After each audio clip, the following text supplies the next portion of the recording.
LTTE ත්‍රස්ත ඉලක්ක රැසක් ගුවන් ප්‍රහාර මගින් විනාශ කෙරේ. ඔඩ්ඩු සුඩාන් සිට කිලෝමීටර් 6ක් ඊශාන දිගින් පිහිටි ත්‍රස්ත ඉලක්කයක් වෙත අද අලුයම 6:30ට පමණ ගුවන් ප්‍රහාර එල්ල කෙරිණ.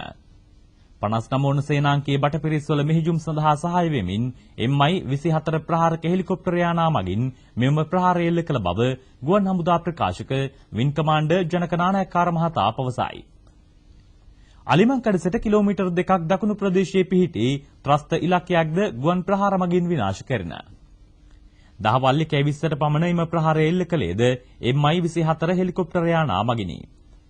පස්වරු 2:45ටද MI-24 ප්‍රහාරක හෙලිකොප්ටර් යානා මගින් කිලිනුච්චියේ සිට කිලෝමීටර් 4ක් ඊශාන දිසින් පිහිටි ත්‍රස්ත ඉලක්කයකට ගුවන් ප්‍රහාර එල්ල කෙරිණ.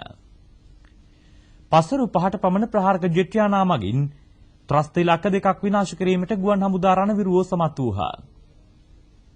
අලිමංකඩ සහ පරන්තන් ඊසාන දිගින් පිහිටි ත්‍රස්ත මධ්‍යස්ථාන දෙකක් එම ප්‍රහාරයන්හි ඉලක්කය විය.